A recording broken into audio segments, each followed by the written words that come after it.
এপিএসচিৰ ফলাফলৰ পিছত মানে উত্তীৰ্ণসকলক লৈ সাংঘাতিক ধৰণৰ বা বাতৰি দেখিছোঁ।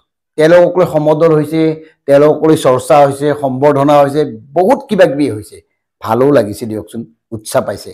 আৰু এনেকুৱা এটা বাতাবৰণৰ সৃষ্টি কৰা হৈছে যেন এইখন চৰকাৰে সকলোবোৰেই ভাল কাম কৰিছে। নিকা পদ্ধতিৰ জৰিয়তে পৰীক্ষাটো সম্পন্ন হৈছে, খুব ভাল কথা। এটা কথা খুব মুকলিকে কওঁ, আগৰ চৰকাৰৰ সময়ত অৰ্থাৎ কংগ্ৰেছৰ সময়ত আৰু অসম গণ পৰিষদৰ সময়তো নিয়োগৰ ক্ষেত্ৰত নিযুক্তিৰ ক্ষেত্ৰত মানে যথেষ্ট পৰিমাণৰ দুৰ্নীতি সংঘটিত হৈছিল।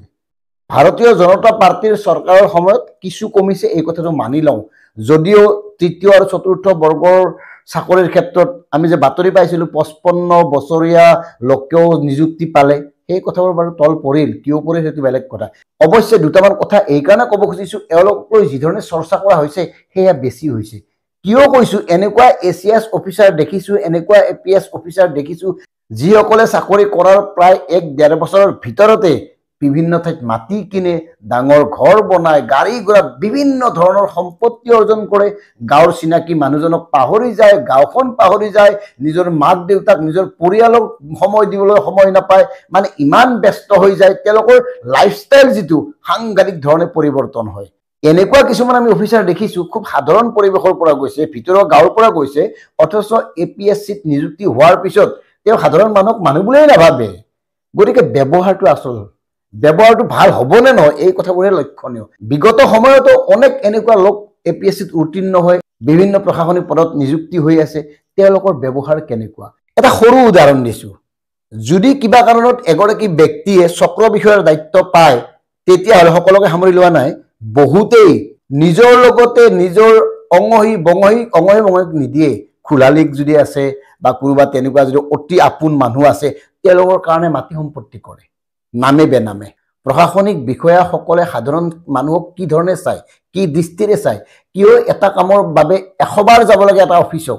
মাটি বাৰীৰ কাম কাজৰ ক্ষেত্ৰত কিয় এগৰাকী সাধাৰণ জনতাই অফিচত গৈ গৈ ভাগৰি পৰিব লাগে, কিয় মাটি বাৰীৰ কামবোৰ ইমান পলমকে হয়, এই কথাবোৰ আলোচনা হ'ব লাগে। প্ৰশাসনিক বিষয়াটো এওঁলোকৰে কোনোবা হ'ব অনাগত সময়তো, বা তেনেকুৱা মানুহেই কোনোবা হৈ আছে যাক সংবাদ মাধ্যমে সাক্ষাৎকাৰ লৈছিল, যাক সাধাৰণ জনতাই গামোচা পিন্ধাইছিল, যাক লৈ সমদল কৰা হৈছিল, যাৰ জীৱনৰ দুৰ্দশাৰ কথাবোৰ সাধাৰণ জনতাক শুনাইছিল, অথচ তেওঁলোকৰ কিমান সংখ্যকে এতিয়াও সততাৰে নিষ্ঠাৰে দুৰ্নীতিমুক্ত হৈ নিজৰ কৰ্মক্ষেত্ৰত কাম কৰি গৈ আছে, এই কথাবোৰ চাব লাগে।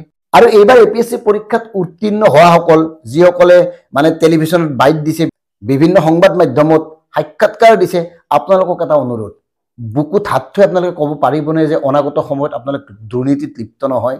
অৱশ্যে ব্যতিক্ৰম নথকা নহয়, বেছিভাগেই দুৰ্নীতিৰ বকাৰে লুতুৰি পুতুৰি হ'বলৈ 2 বছৰ সময়ো নালাগে।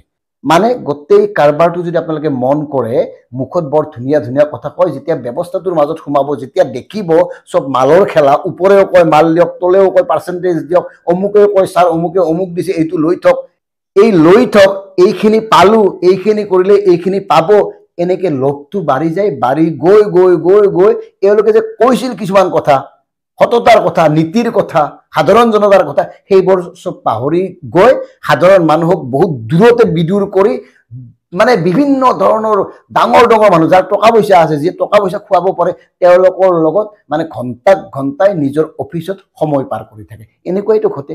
মানে আমি ব্যক্তিগত জীৱনত এনেকুৱা অভিজ্ঞতা হৈছে, এপিএছচি পৰীক্ষাত উত্তীৰ্ণ হৈ চাকৰিত যোগদান কৰাৰ পিছতেই তাৰ ৰূপ চাল চৰণ কথা বতৰা সলনি হৈ যায়। নিজৰ গাঁওখনক পাহৰি যায়, গাঁৱলৈ আহিবলৈ সময় নাপায় উৎসৱ পাৰ্বণত। মাক দেউতাকৰ কিবা অসুখ হ'লে কাৰোবাৰ হাতত পইচা দি পঠায়, বেংক একাউণ্টত পইচা দিয়ে, মানে খবৰ ল'বলৈ আহৰি নাই।